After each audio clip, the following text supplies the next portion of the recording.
السلام عليكم ورحمة الله وبركاته. نحمده ونستعينه ونستغفره ونؤمن به ونتوكل عليه ونعوذ بالله من شرور أنفسنا ومن سيئات أعمالنا. من يهده الله فلا مضل له ومن يضلله فلا هادي له. ونشهد أن لا إله إلا الله وحده لا شريك له. ونشهد أن سيدنا ونبينا وشفيعنا ومولانا محمدا عبده ورسوله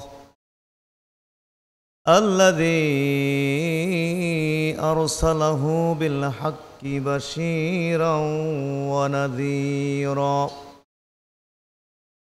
وداعيا إلى الله بإذنه وسراجا منيرا. فقد قال الله تعالى في كلامه المجيد: أعوذ بالله من الشيطان الرجيم. بسم الله الرحمن الرحيم. يا أيها الذين آمنوا اتقوا الله وابتغوا إليه الوسيلة وجاهدوا في سبيله لعلكم تفلحون. وقال الله تعالى: لقد كان لكم في رسول الله أسوة حسنة لمن كان يرجو الله واليوم الآخر وذكر الله كثيرا. إن الله وملائكته يصلون على النبي يا أيها الذين آمنوا صلوا عليه وسلموا تسليما.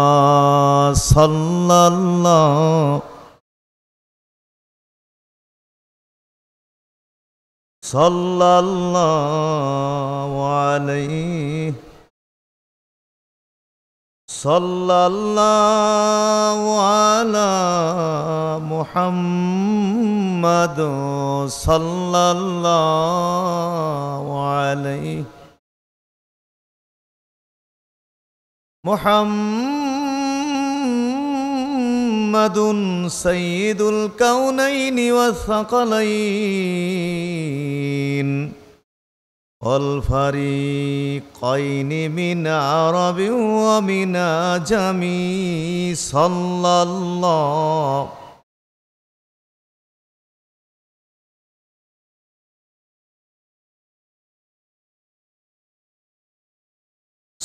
الله على محمد صلى الله عليه محمد هو الحبيب الذي ترجى شفاعته لكل هول من الأهوال مقتهم. صلى الله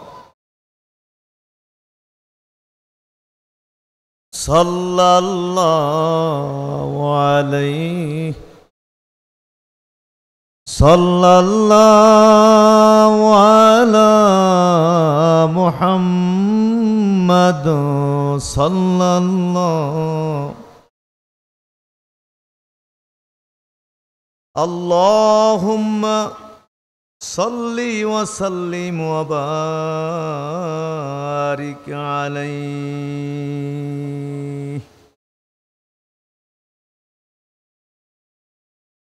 আশিক রাসূল সাল্লাল্লাহু আলাইহি ওয়াসাল্লাম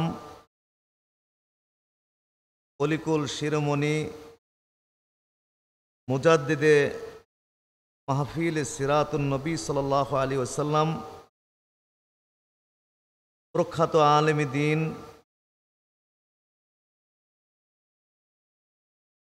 হযরত আলহাজ শাহ মাওলানা হাফেজ আহমদ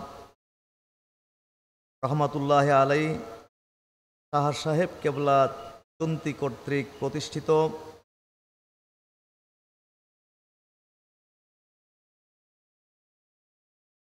সিরাত ময়দানে অনুষ্ঠিত 19 দিন ব্যাপী 55তম আন্তর্জাতিক সিরাতুন নবী সাল্লাল্লাহু আলাইহি ওয়াসাল্লাম মাহফিলের আজকে কততম? আজকে ষষ্ঠতম দিনে উপস্থিত আজকের এই মাহফিলের সভাপতি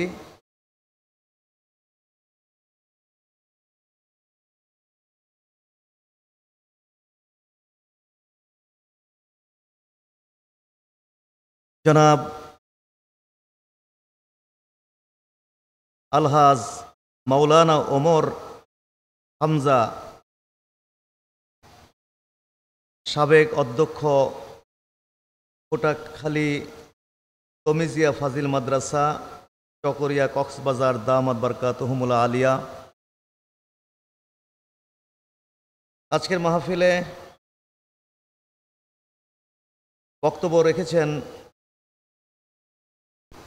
আলহাজ হজরত মাওলানা আনম নোমান সাহেব, অধ্যক্ষ পদুয়া আইনুল উলুম দারুস সুন্নাত কামিল মাদ্রাসা লোহাগাড়া চট্টগ্রাম দামাত বারকাতুহুমুল আলিয়া। উপস্থিত রয়েছেন চন্তি কামিল মাদ্রাসার মাননীয় প্রিন্সিপাল মহোদয় সহ সকল আসাতিজা ইকরাম এবং দেশের বিভিন্ন জায়গা থেকে আগত আজকের এই সিরাতুন নবী সাল্লাল্লাহু আলাইহি সাল্লাম মাহফিলের মেহমানবৃন্দ এবং মুআজ্জাজ হাজরিন, লাখ লাখ কোটি কোটি শুকরিয়া আদায় করি মহান আল্লাহ সুবহানাহু ওয়া তাআলার প্রতি, যিনি আমাদেরকে আজকের এরকম একটি মহতি মাহফিলে, মহতি মজলিসে, এই ব্যস্ততার যুগে শত শত ব্যস্ততাকে উপেক্ষা করে আল্লাহ তাআলার সন্তুষ্টি অর্জন করার লক্ষ্যে, দ্বীনি ইলম অর্জন করার লক্ষ্যে সময় বের করে আজকের এই মাহফিলে সুস্থ রেখে আমাদেরকে যিনি শামিল করেছেন, উপস্থিত করেছেন, সেই মহান আল্লাহ সুবহানাহু ওয়া তাআলার প্রতি আমরা শুকরগুজার করব। আমরা আমাদের অন্তরের অন্তঃস্থল থেকে সকলে একবার পড়ি আলহামদুলিল্লাহ।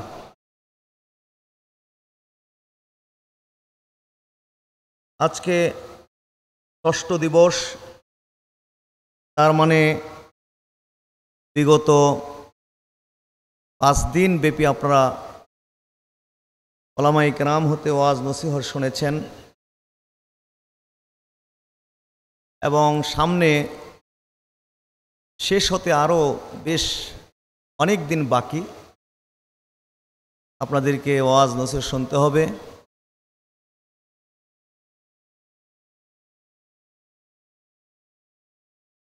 আমি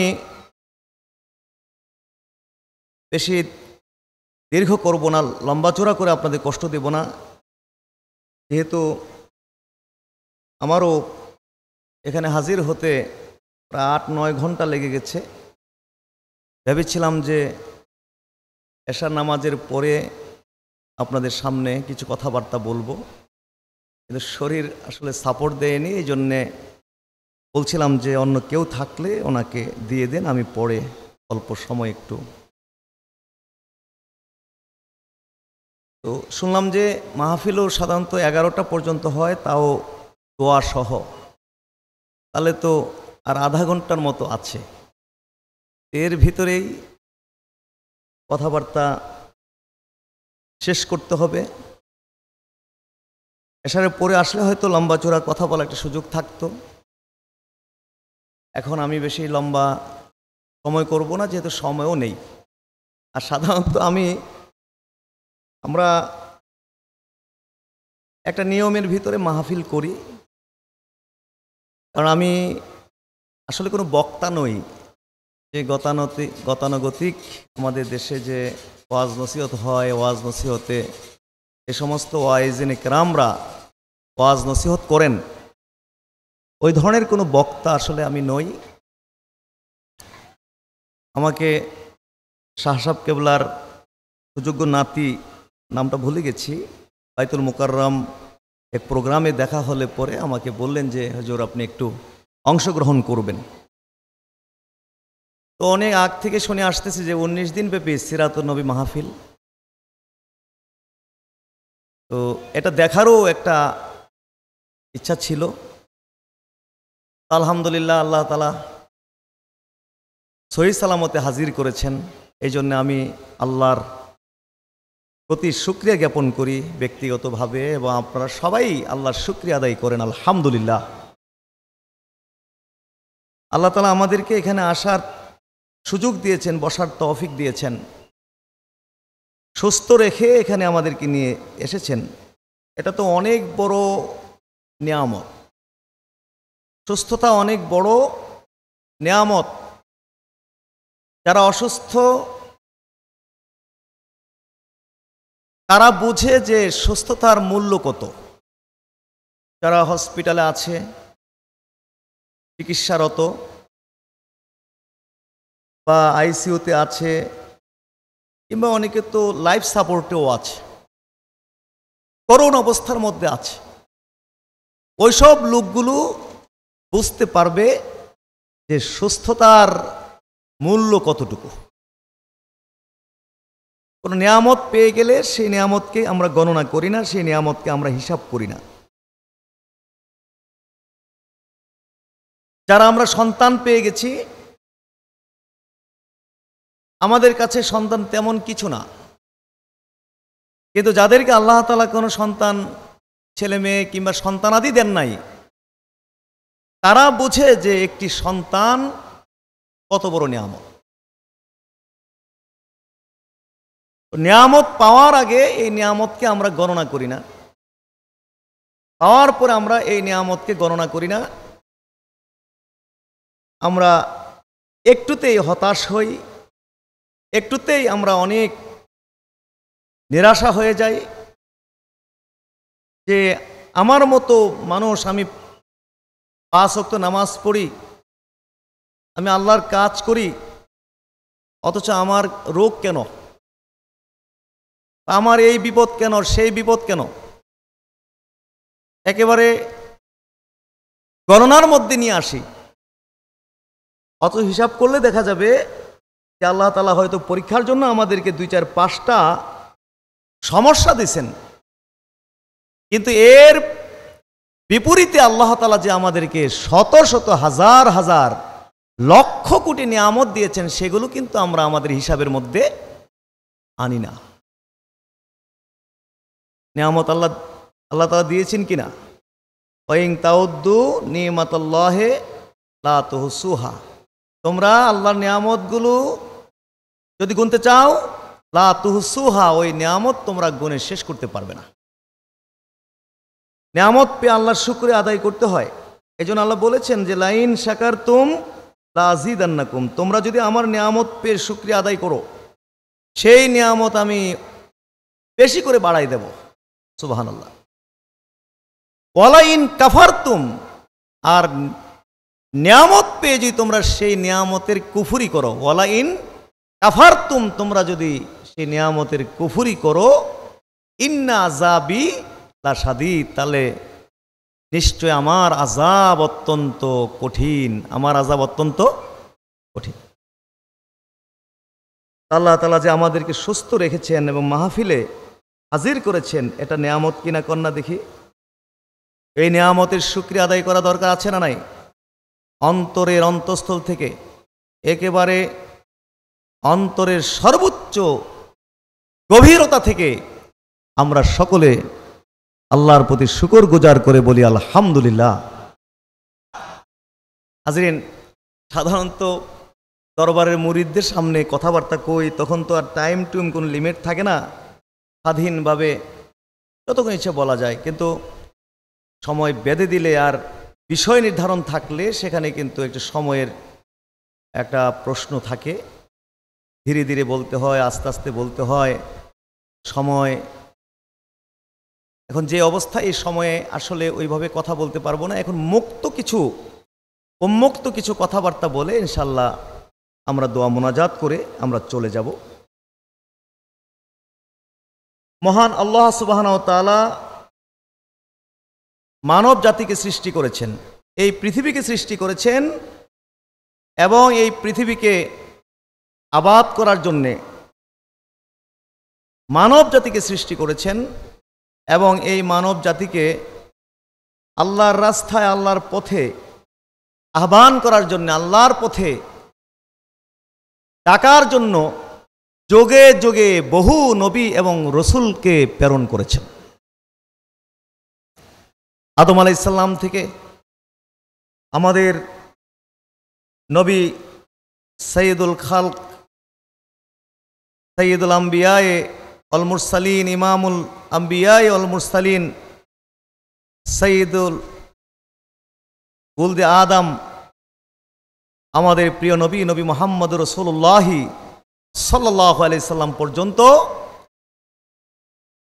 বহু নবী রসুলকে আল্লাহ তাআলা এই পৃথিবীতে প্রেরণ করেছেন, মানব জাতিকে আল্লাহর দাসত্বের দিকে আহ্বান করার জন্যে, আল্লাহর গোলামের দিকে আহ্বান করার জন্যে, আল্লাহর প্রদর্শিত পথে ডাকার জন্যে যুগে যুগে এইভাবে নবী রসুলদেরকে প্রেরণ করেছেন। নবী রসুলগণ আল্লাহর বান্দাদেরকে আল্লাহর রাস্তায় আহ্বান করার জন্যে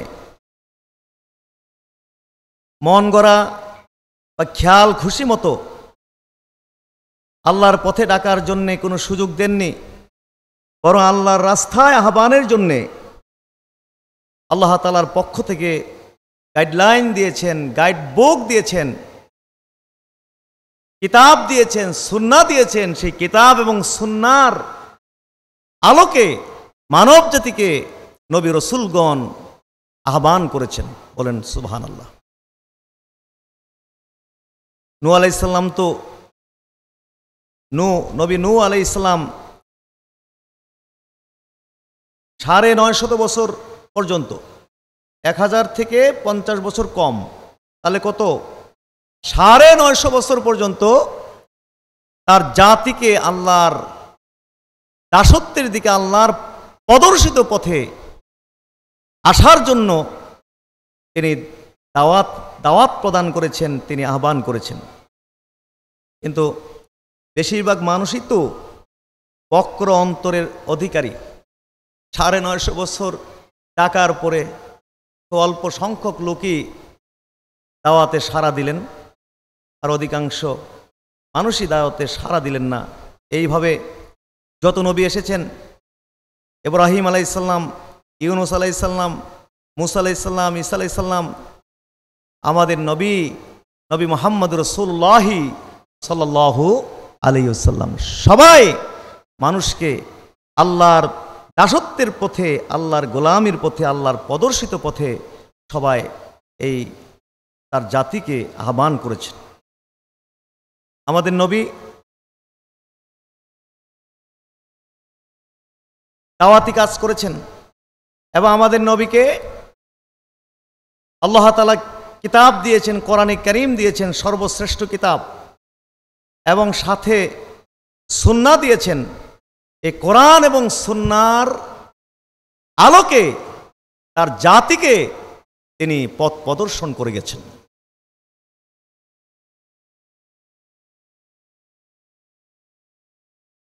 এবং জীবন ব্যবস্থা হিসাবে নবী রাসূলদেরকে আল্লাহ তাআলা দিয়েছেন, সেই জীবন ব্যবস্থার নাম হলো ইসলাম। কন্যা দেখি সেই জীবন ব্যবস্থার নাম কি? ইন্নাদ-দীনা ইনদাল্লাহিল ইসলাম। আল্লাহর পক্ষ থেকে মনোনীত একমাত্র জীবন ব্যবস্থা হলো ইসলাম। এই ইসলামের পথে, কোরআন সুন্নাহর পথে, আল্লাহর পথে জাতিকে আহ্বান করার জন্য নবী দাওয়াতি কাজ করেছেন, কঠোর মেহনত করেছেন, কঠোর পরিশ্রম করেছেন। সেজন্য অনেক অত্যাচার, নির্যাতনেরও শিকার হতে হয়েছে। নবীজির গা মোবারকে উটের নাড়ি ভুঁড়ি চেপে দিয়ে নবীজিকে শহীদ করতে চেয়েছিল। এরকম অনেক ঘটনা আমাদের জানা আছে। তারপরে মক্কা থেকে তিনি চলে গেলেন তায়েফে। মনে করলেন মক্কার সিচুয়েশন খুবই খারাপ, তায়েফে চলে যাই, সেখানে গিয়ে তায়েফের মানুষদেরকে দাওয়াত করি। ওরা আশা নিয়ে সেখানে দাওয়াতি কাজ করলেন, কিন্তু তারা প্রত্যাখ্যান করলো, অত্যন্ত নির্লজ্জভাবে প্রত্যাখ্যান করলো।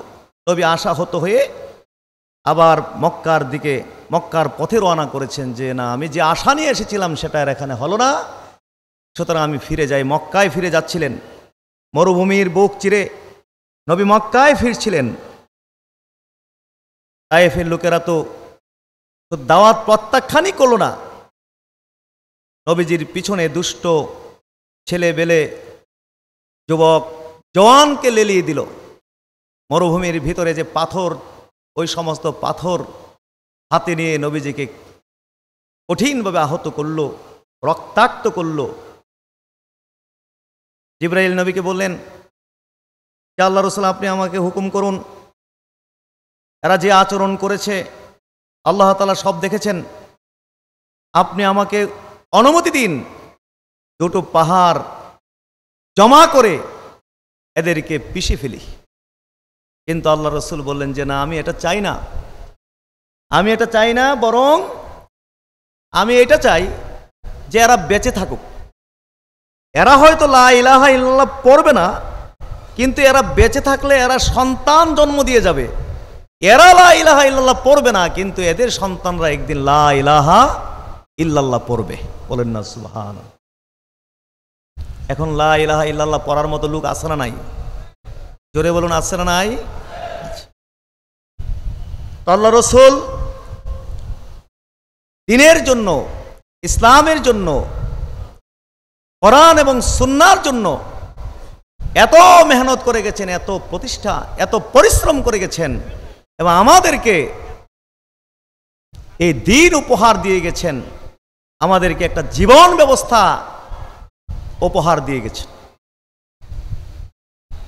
এই ইসলামকে আমরা যারা অনুসরণ করি, আমরা মুসলিম। জোরে বলুন, আমরা যারা ইসলামের অনুসারী, আমরা কি? আমরা মুসলিম। আমাদের দ্বীন হলো, আমাদের জীবন ব্যবস্থা হলো ইসলাম। বলেন আলহামদুলিল্লাহ।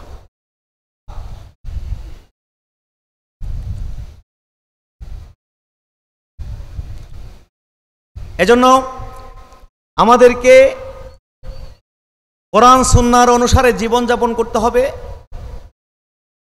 ইসলামকে জীবনের প্রতিটি ক্ষেত্রে আমাদেরকে দ্বীন হিসাবে গ্রহণ করতে হবে।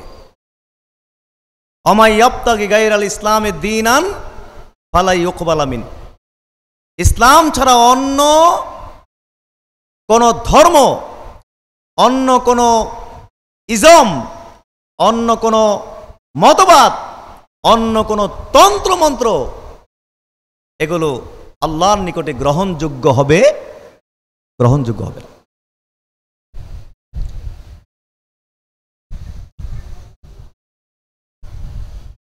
আল্লাহ রসুল চলে গেছেন, কিন্তু তিনি আমাদের জন্যে দুটো জিনিস রেখে গেছেন।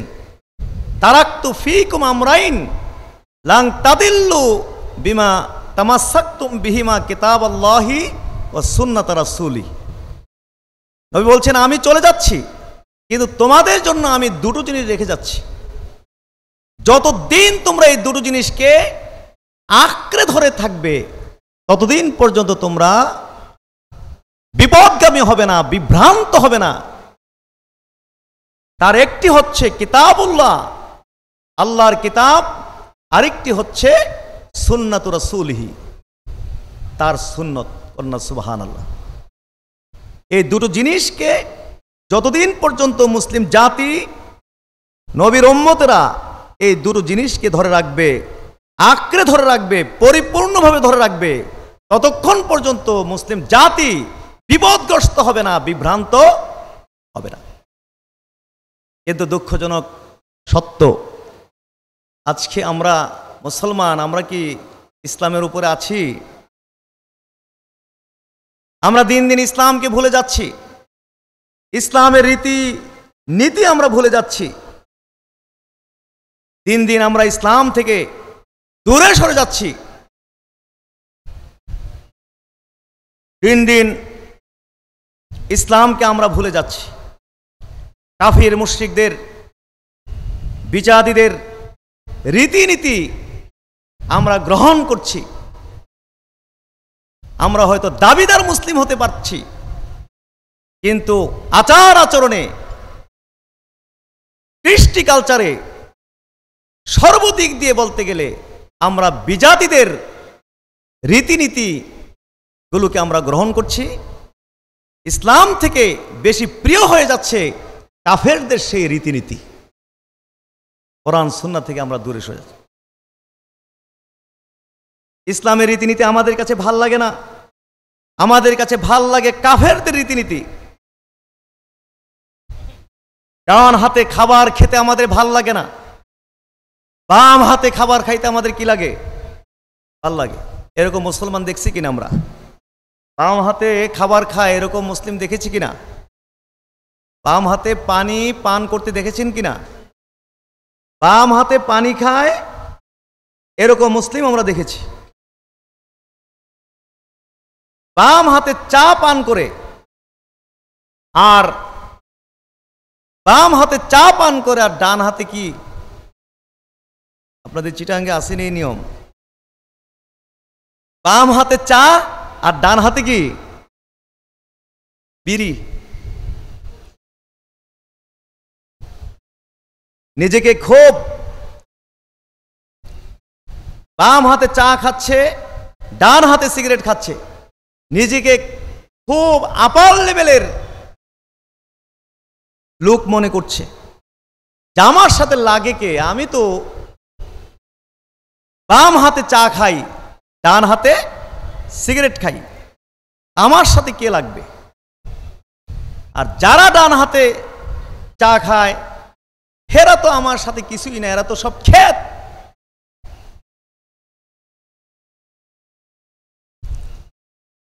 অথচ ইসলামে এই বাম হাতে কিছু খাওয়া জায়েজ আছে নাকি বলুন তো দেখি?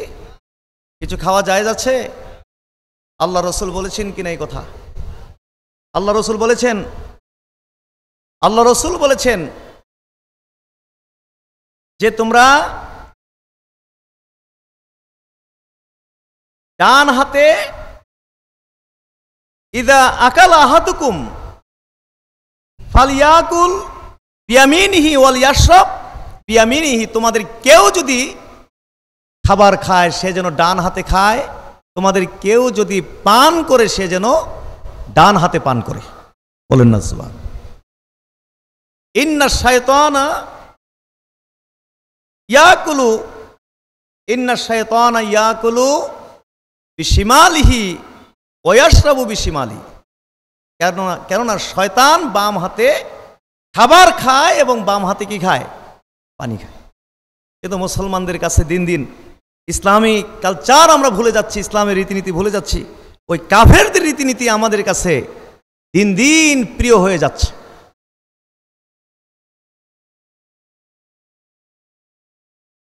আল্লাহ পাক কোরআনে কত জায়গায় বলেছেন, লা তাত্তাখিজুল ইয়াহুদা ওয়ান নাসারা আউলিয়া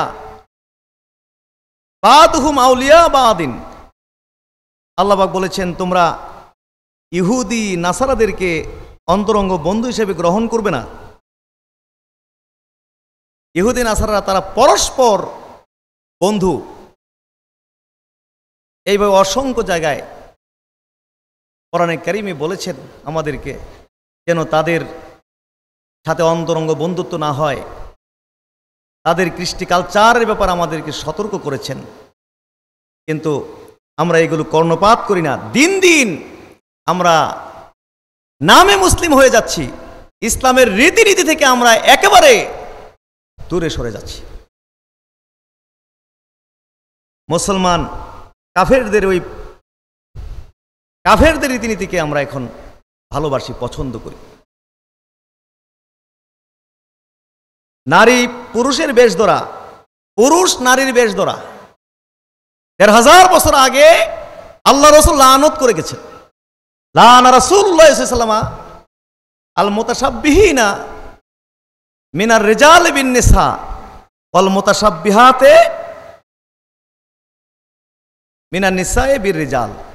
আল্লাহ রাসূল বদদোয়া করেছেন, লানত করেছেন ওই সমস্ত পুরুষদেরকে যেই পুরুষেরা নারীর বেশ ধারণ করে, এবং ওই সমস্ত নারীদেরকে লানত করেছেন যেই নারীরা পুরুষের বেশ কি করে ধারণ করে।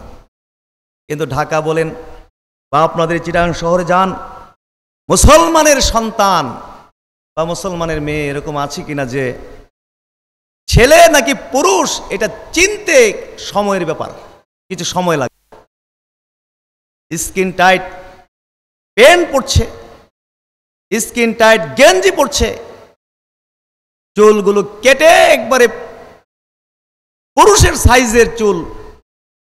এটা কি ছেলে নাকি এটা মেয়ে, এটা চিনতেও আমার মনে হয় যে কিছুটা সময় লাগবে।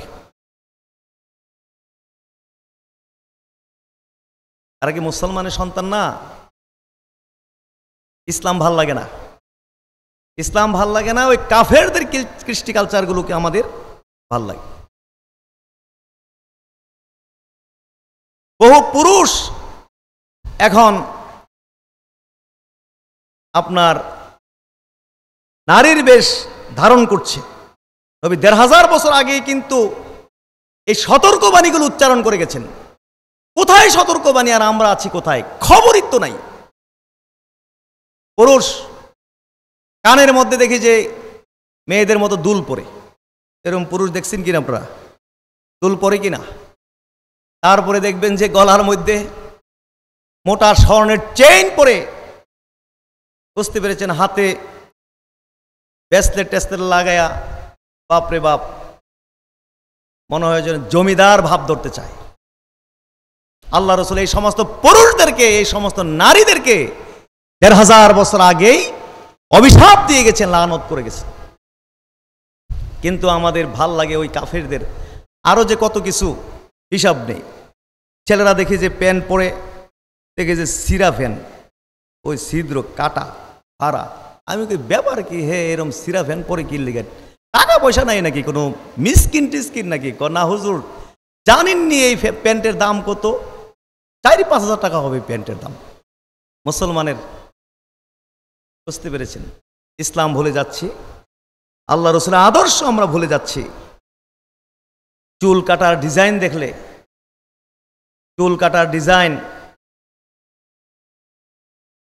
আল্লাহ রাসূল বলেছেন মোচ ছোট করতে আর দাড়ি লম্বা করতে।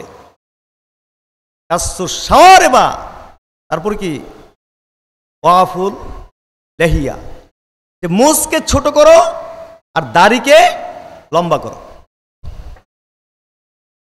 নবী বিপরীত করতে বলেছেন। মাজুসীদের, অগ্নি পূজকদের বিপরীত করতে নবী বলেছেন।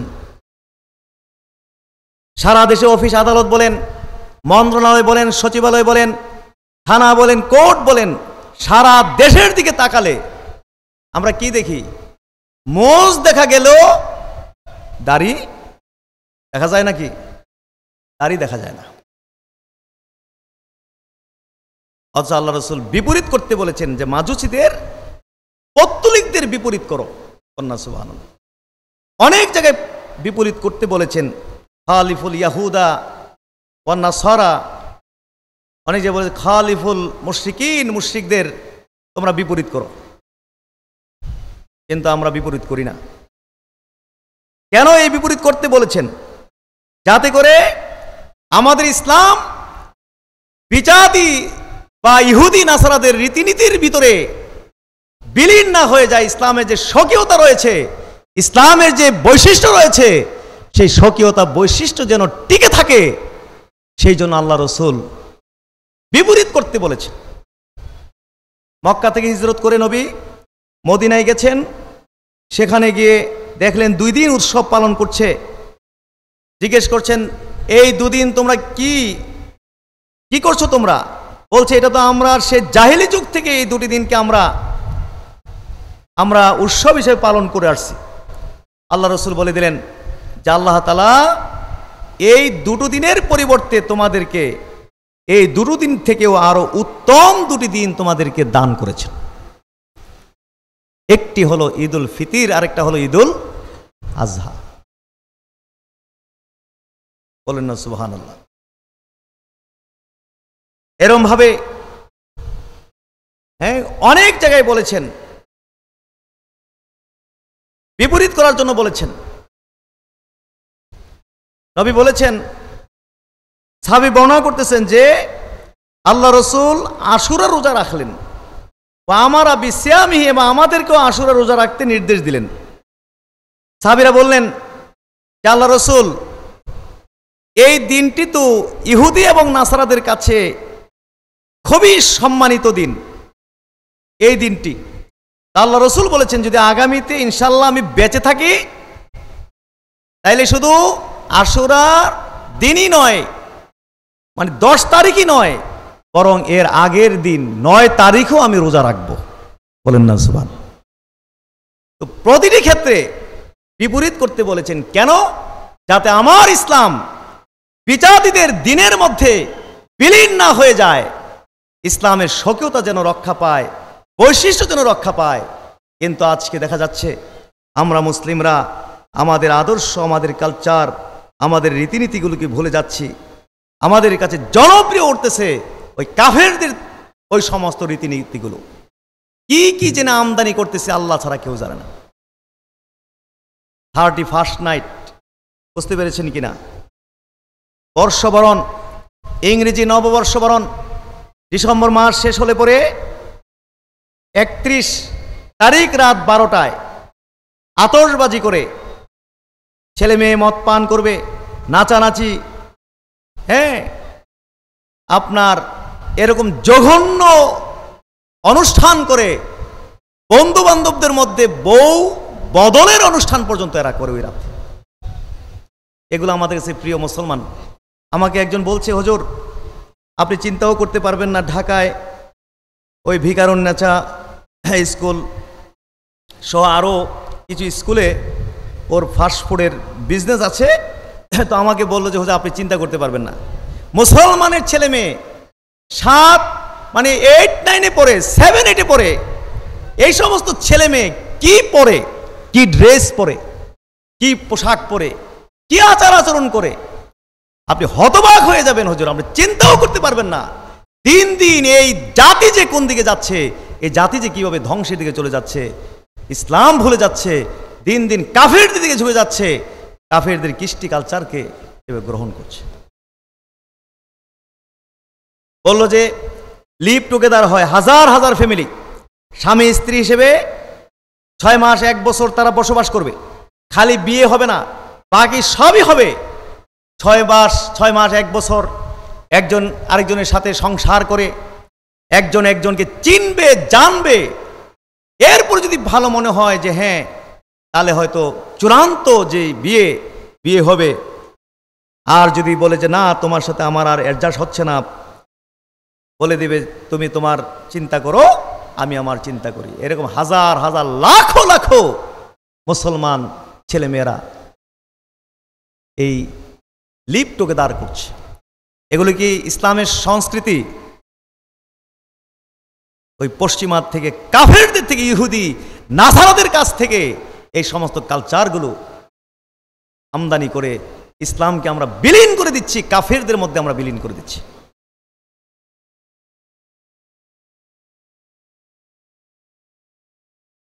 তারপরে আপনার কি বলে, এটা ট্রান্সজেন্ডার, পুরুষ নারীতে রূপান্তরিত হওয়া, নারী পুরুষে রূপান্তরিত হওয়া।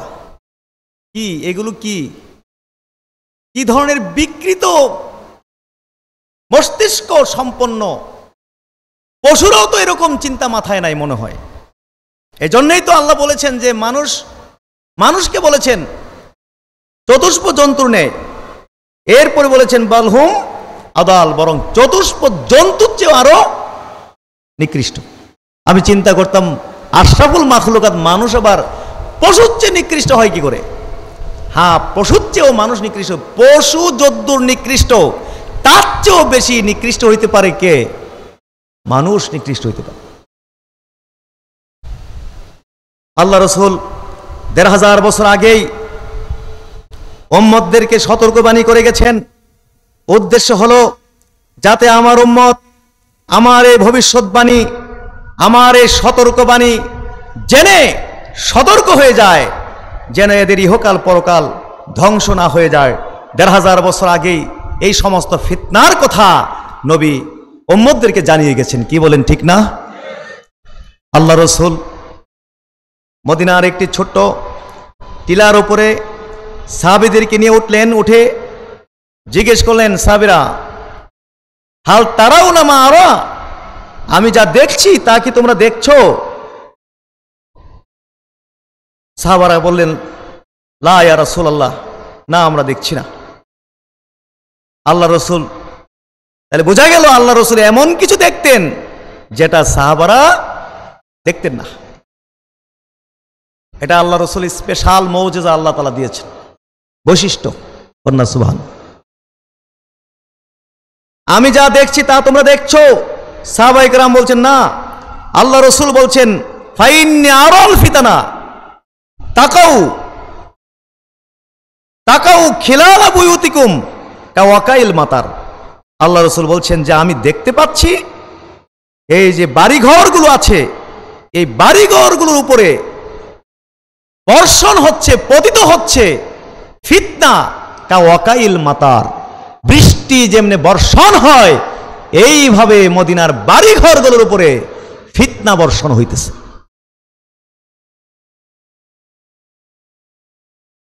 আল্লাহ রসুলের যুগের পরে এরপর তো কত ফিতনা গেল।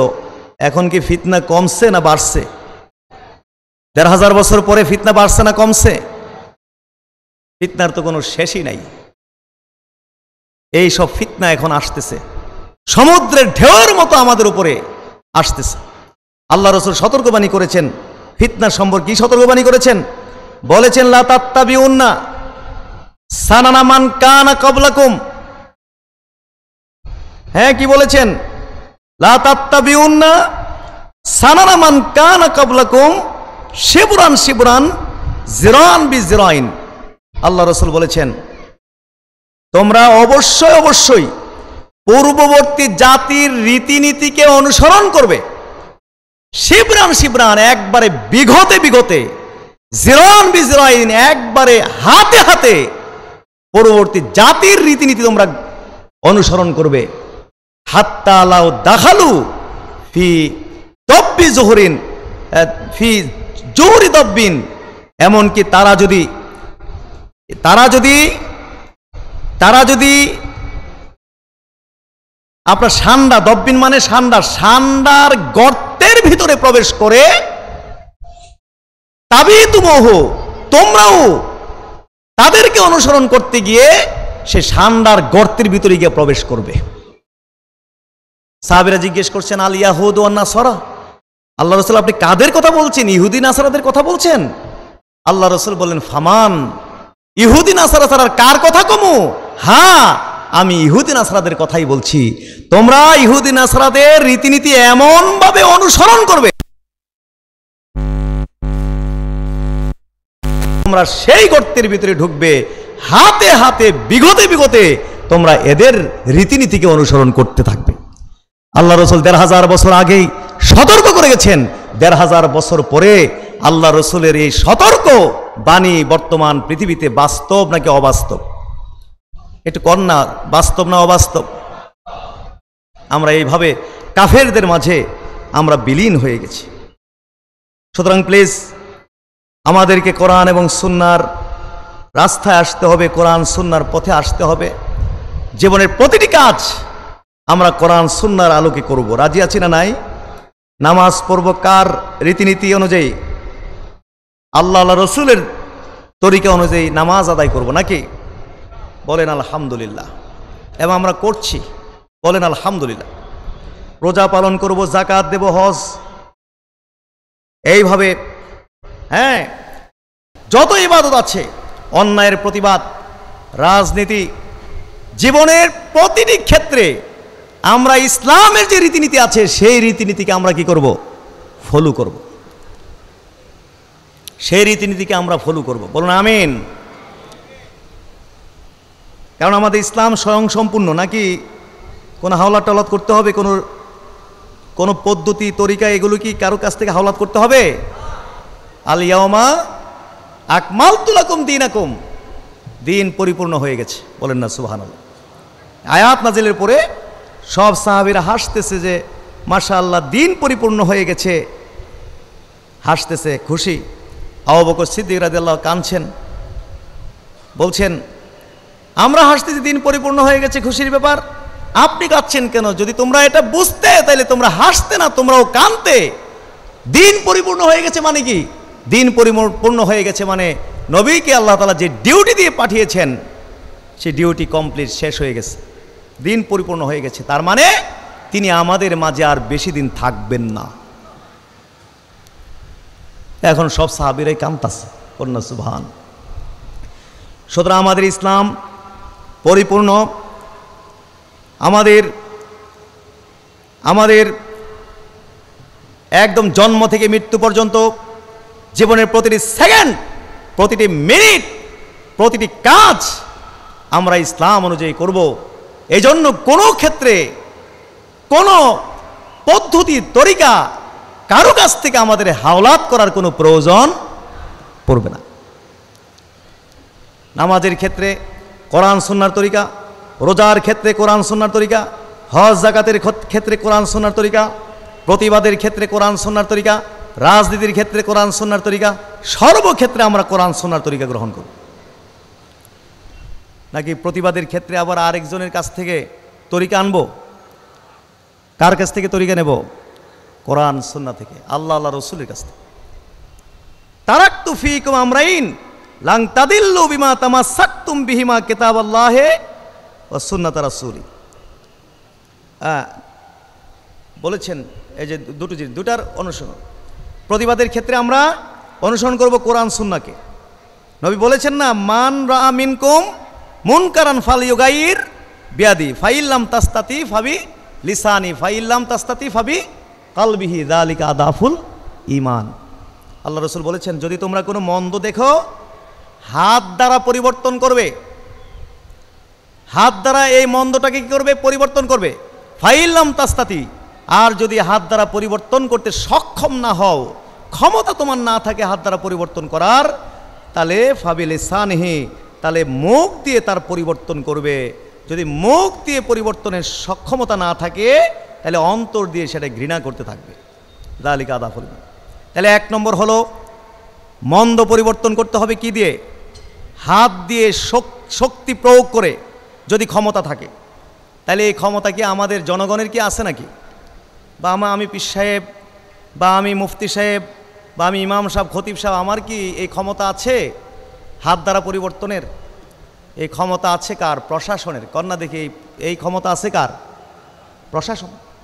যদি ধরুন এই এলাকার গুন্ডা পান্ডা মদখোর সন্ত্রাসীরা যদি একত্রিত হয়ে একটি ক্লাব খোলে, যেই ক্লাবে নারী পুরুষ জেনা ব্যভিচার হচ্ছে, মদ গাঞ্জা সেবন করা হচ্ছে, নাচ ড্যান্স এসব হচ্ছে, সেখানে যদি আমি আর আপনি যাই হ্যাঁ পরিবর্তন করার জন্য বাধা দিতে, তাইলে তো এই ক্লাব বা এই মদ গাঞ্জা দূর হবে না, বরং এইখানে আরও 2-4-5টা কি হবে সমস্যা তৈরি হবে। আমার মাথা, ওরা সব সন্ত্রাসী মিলে মাথা ফাটাই ফেলতে পারে, আপনার মাথা ফাটাই ফেলতে পারে, এলাকার মধ্যে বিশাল বিপর্যয় সৃষ্টি করতে পারে, মন্দ দূর হবে না।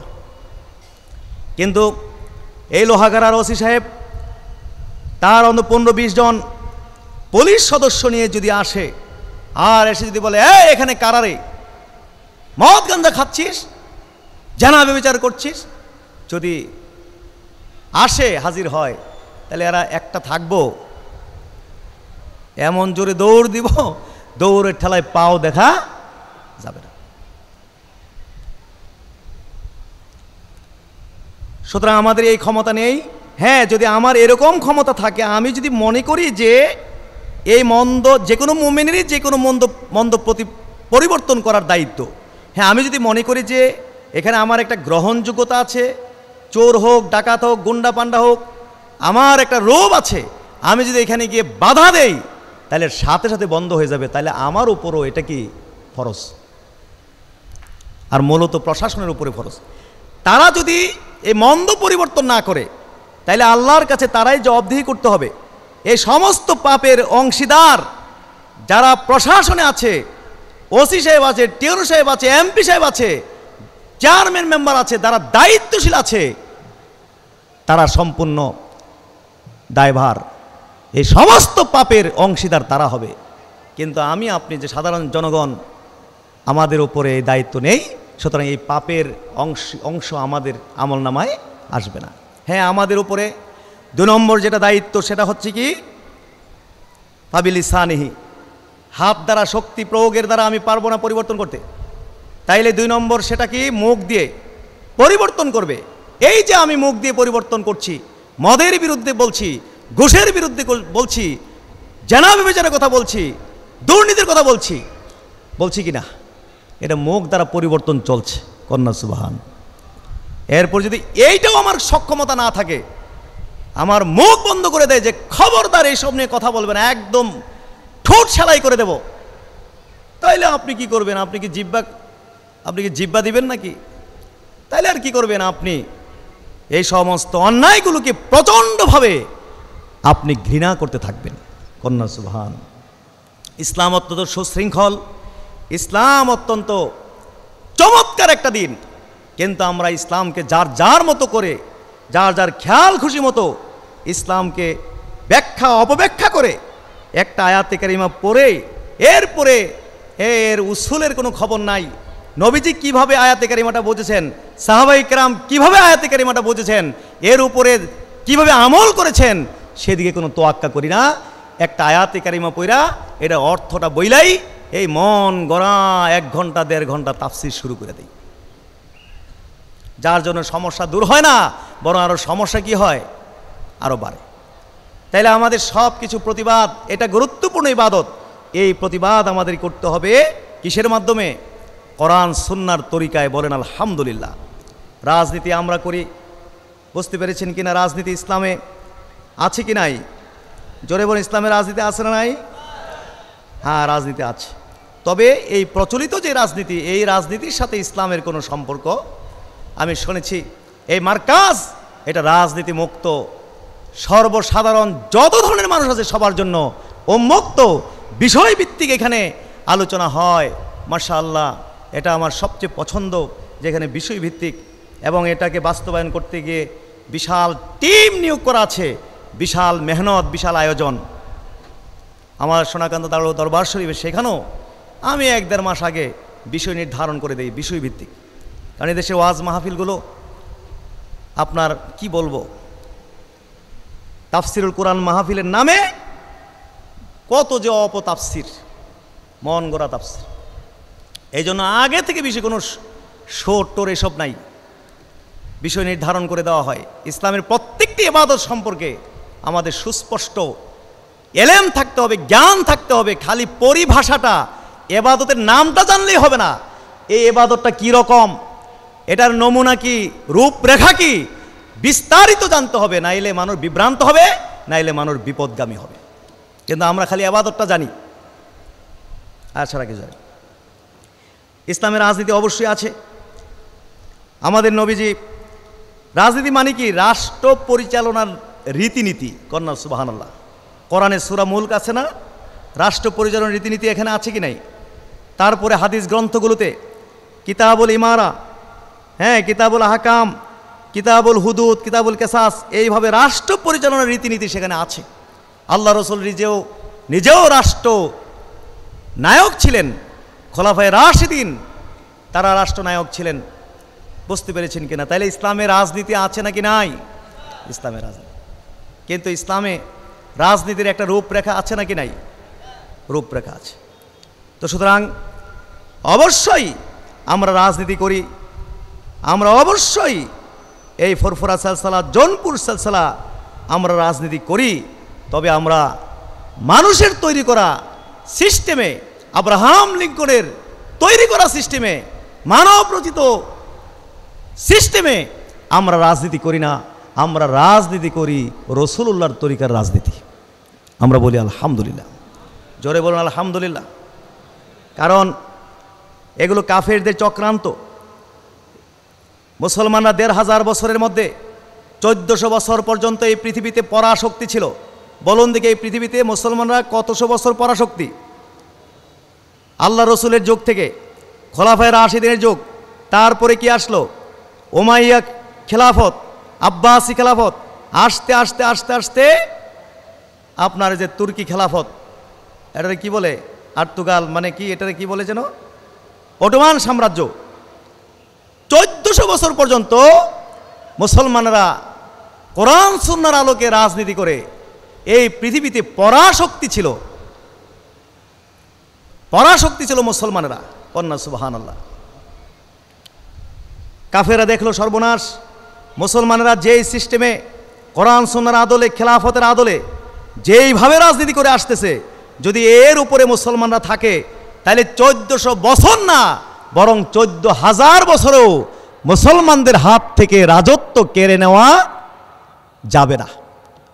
যেই সিস্টেমে মুসলমানরা রাজনীতি করতেছে, যদি এর উপরে মুসলমানরা রাজনীতি করতেই থাকে তাহলে ১৪০০ বছর না, বরং ১৪,০০০ বছরেও মুসলমানদের হাত থেকে রাজত্ব কেড়ে নেওয়া যাবে না।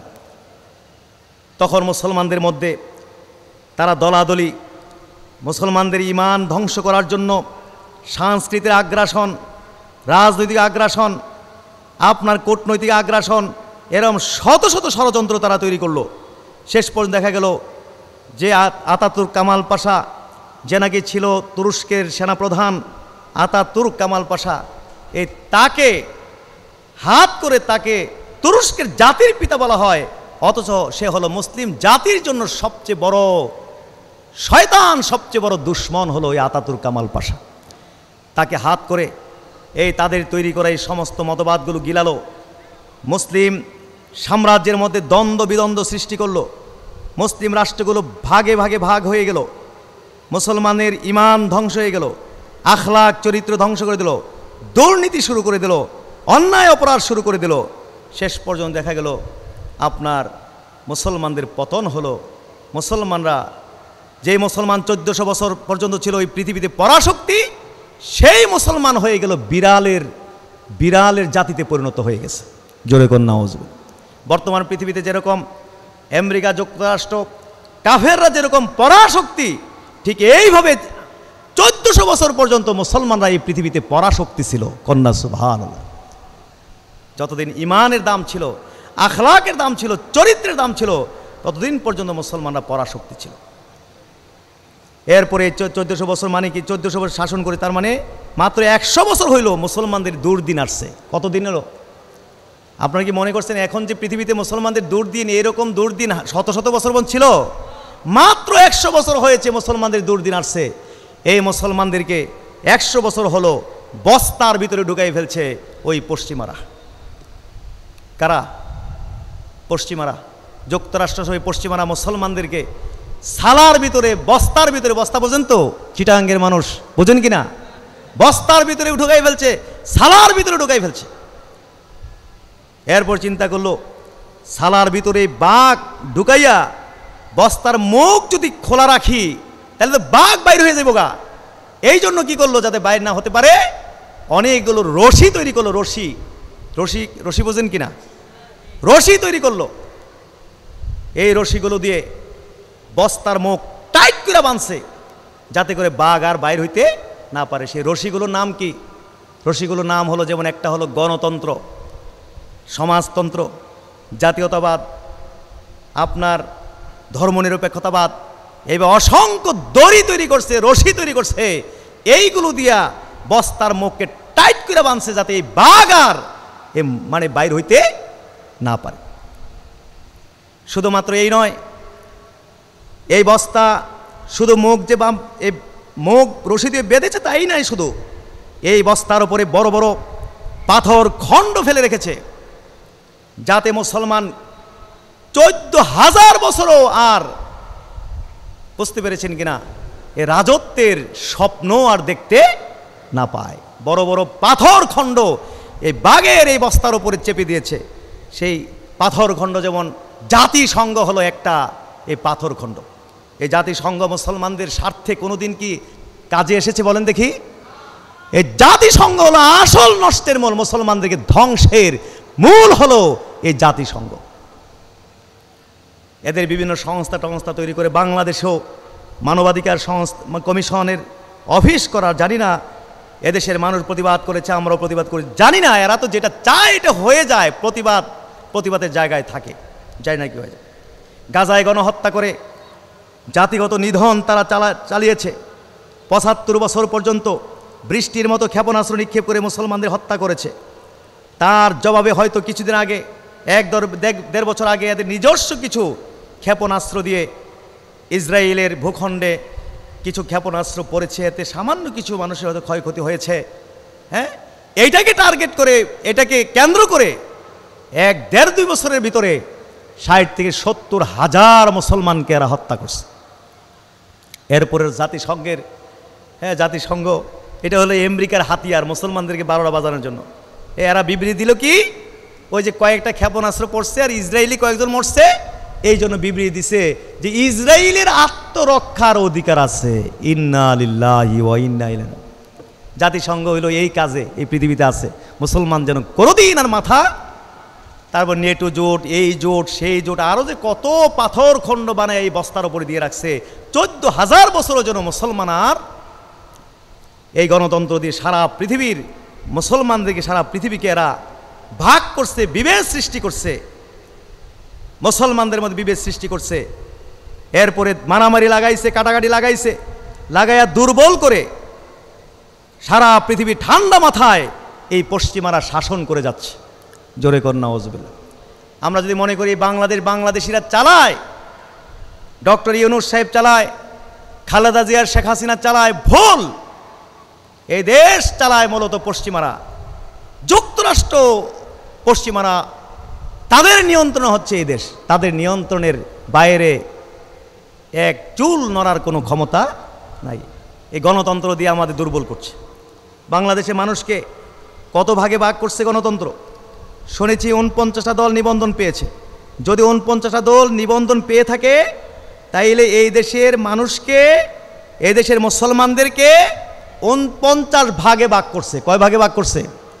49 ভাগে ভাগ করে এরপরে এক দল আরেক দলের পিছনে লাগাই দিছে লাখ। এই দেশের মুসলমানরা কেউ আওয়ামী লীগ করছে, এই দেশের মুসলমানরা কেউ বিএনপি করছে, এই দেশের মুসলমানরা কেউ জামাত ইসলাম করছে, কেউ জাতীয় পার্টি করছে, ইসলামী ঐক্য জোট করছে, ইসলামী আন্দোলন করছে, ইত্যাদি করছে, এনসিপি করছে। এইভাবে যদি আপনি হিসাব করেন, তাহলে 49-49টি দল যদি নিবন্ধন পেয়ে থাকে, তাহলে এই দেশের মানুষদেরকে এই কাফেরদের তৈরি করা এই গণতন্ত্র কয় ভাগে ভাগ করছে? 49 ভাগে ভাগ করছে। ভাগ কইরা এবার লাগাইছে লাখ।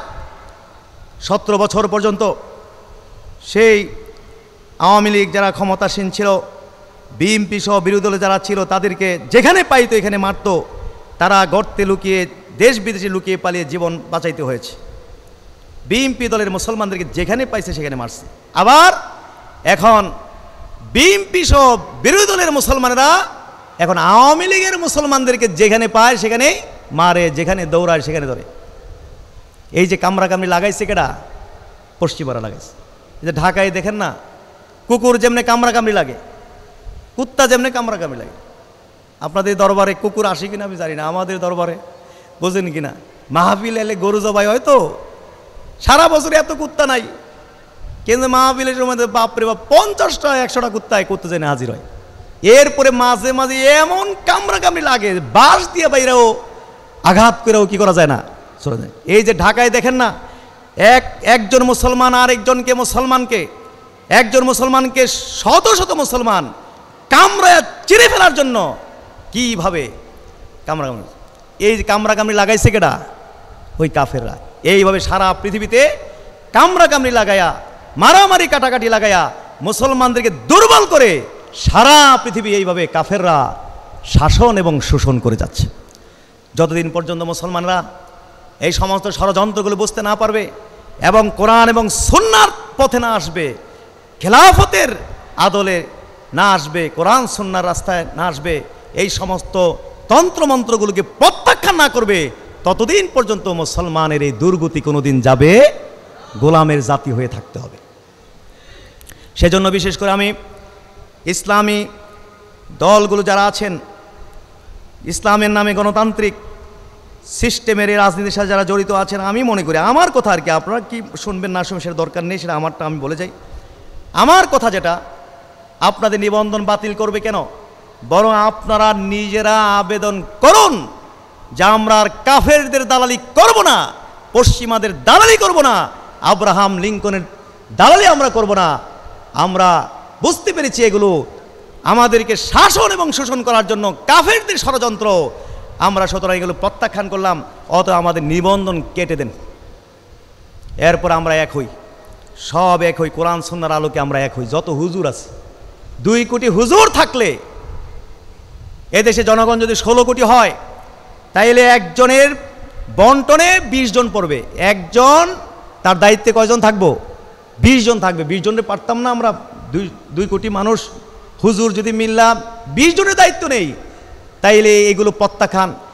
আমরা আগে এগুলো থেকে দূরে এসে এরপরে বিএনপিকে ধরি, তাদেরকে বুঝাই, দেখেন আপনি মুসলমান, কবরে যেতে হবে, আল্লাহ রসুলের আদর্শ গ্রহণ ছাড়া আপনি কবরে গিয়ে আপনার কোনো উপায় থাকবে না।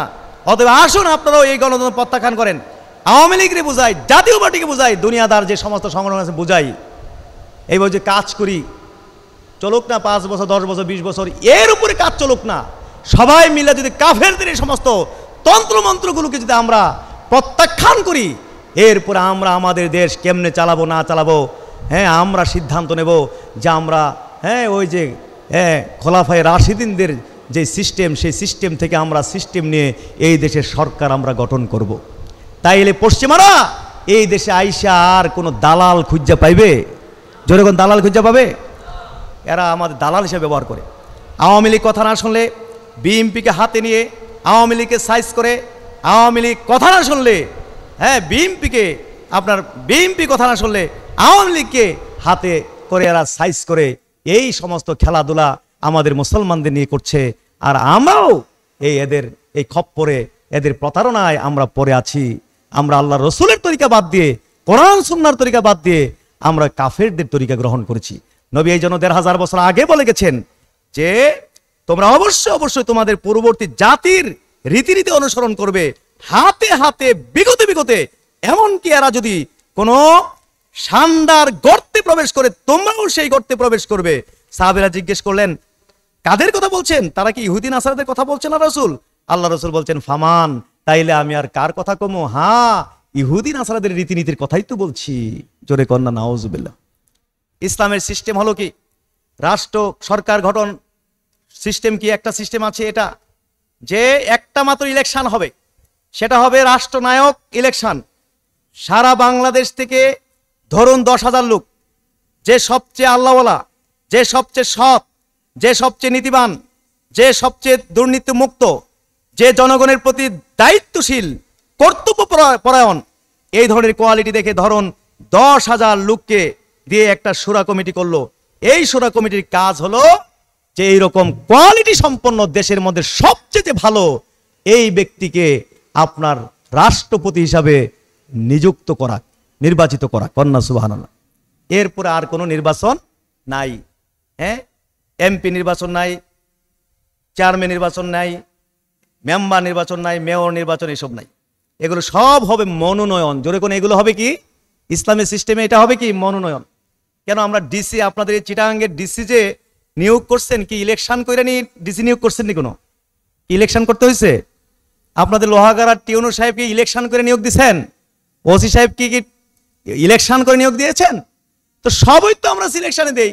খালি একটা এমপি বা মেম্বার চেয়ারম্যান, এইটার মধ্যে এই ইলেকশন সিস্টেম, মানে কাটাকাটি মারামারি, এই ধাক্কাধাক্কির একটা সিস্টেম চালু করে দেওয়ার উদ্দেশ্য হলো মূলত এইভাবে লাগায় রাখা আপনার কি করা, ওই দুর্বল করে রাখা শাসন এবং শোষণ করা। এমপিও মনোনীত হইব, ইসলামে কি হবে? এমপিও মনোনীত হবে। কারণ এই সমস্ত মারামারি সিস্টেমে যদি আপনি যান, ইলেকশন সিস্টেমে যদি যান, ভোটাভুটি সিস্টেমে যদি যান, তাইলে কি হবে? তাইলে সৎ নেতৃত্ব এখানে ঘরে উঠবে না। যার পেশি শক্তি বেশি, যার গুন্ডা বাহিনী বেশি, যার টাকা পয়সা বেশি, সে একজনের পাশ আরেকজনে পিটে মাইরা দখল করে নিয়ে যাবো গা। কেন্দ্র দখল করবে, মানুষ মারবে, খুন খারাপি করবে, রক্তপাত করবে, ভোটের বাক্স চুরি করে নিয়ে যাবে, কারচুপি করবে। যার 2 নম্বর লোক, যে নাকি পেশি শক্তি আছে, 2 নম্বর লোক আছে, গুন্ডামি জানে, পান্ডামি জানে, কালো টাকা আছে, এরকম খারাপ মানুষগুলো শেষ পর্যন্ত ক্ষমতা আপনার নিয়ে সমাজের নেতা হয়ে যাবে। আর ইসলামের সিস্টেমে হলে এখানে এরকম 2 নম্বর লোক ক্ষমতায় আসার কোনো সুযোগ নাই। সাথে আমাদের ইসলামের নিয়মে আসা দরকার আছে না? সব কত ক্ষয়ক্ষতি হচ্ছে এই কাফেরদের তরিকা রাজনীতি করে। সারাটা দেশ একটা ভীত সন্ত্রস্ত পরিস্থিতি সৃষ্টি করে আছে।